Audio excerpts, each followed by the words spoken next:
So what if you could truly master your internal world, no matter what chaos is happening on the outside? In this explainer, we're going to break down exactly how to build a mindset that's pretty much unshakable, and we're going to use some seriously powerful wisdom to guide us. Everything, and I mean everything, starts with this one simple idea.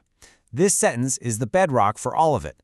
It's this crucial, undeniable link between what we think and the reality we get to live in every single day. All right, so let's dive in.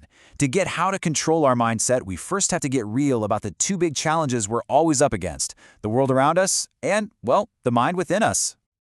I mean, just think about it for a second. Life is always changing. One day you feel on top of the world, healthy, your finances are solid, everything's clicking. The next day, a single, unexpected event can just flip the whole table over. The big takeaway here is that nothing is ever guaranteed.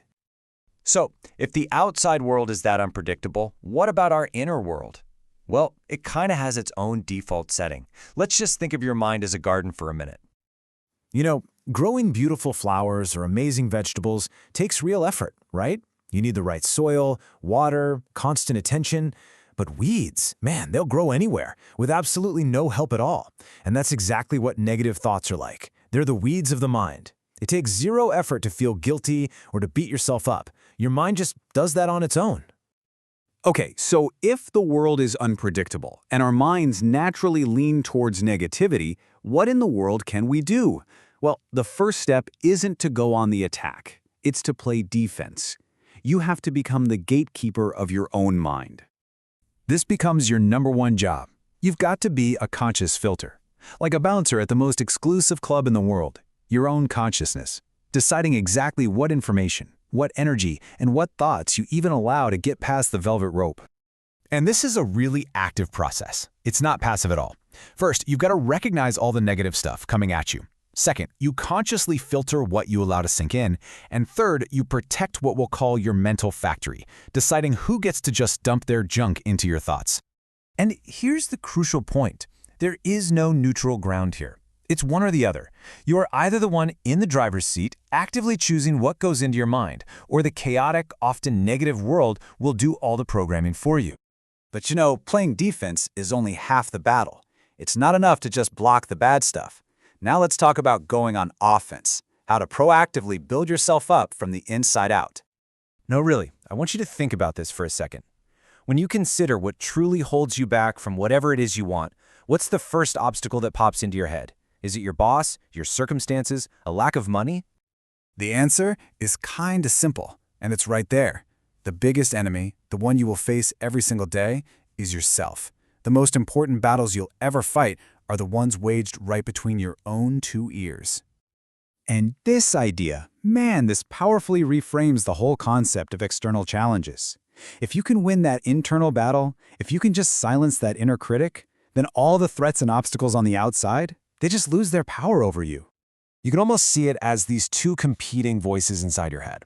On one side, you've got that automatic critic, right? The one that just loves to replay your mistakes on a loop. But on the other side, there's the voice you have to consciously, deliberately build. The one that says, nope, I can do this. I can make this happen. And that's really the bottom line, isn't it? You can't just sit around waiting for the world to cheer you on or validate you. You have to learn to be your own hype man, your own source of encouragement, your own biggest fan. Because, let's be real, sometimes that's the only positive voice you're going to hear. So this brings us to the final, and maybe the most powerful idea in this whole explainer: how to completely reframe what hardship, struggle, and even failure actually mean. See, the struggles aren't an interruption to your life. They are your life. They aren't obstacles on the path. They are the path. Real growth doesn't happen when things are easy and sailing is smooth. It happens in that moment you get knocked flat on your back and you decide how you're going to get back up. And this really highlights that hidden opportunity inside of every tough time. It's this incredible idea that our biggest breakthroughs are almost always born directly from our deepest struggles. But how is that even possible? Well, it's because life is maybe only about 10% what actually happens to you. The other 90%, this number you see right here, is all about how you react to it. That's the part you control. And that's where the entire game is won or lost. It's a direct relationship, it's cause and effect. If you constantly avoid difficult challenges, you are actively choosing to avoid growth. But if you lean into the fight, if you embrace that struggle, you accelerate your development in every way possible. The size of the challenge literally determines the size of your strength. So, we're going to end with this one last crucial question. When you're at the absolute bottom, when it feels like everyone's walked away and there's no place to go but up, who is that voice inside your head? Because that is the voice that will carry you through the dark until the sun comes out again. That's the voice you've been training for all along.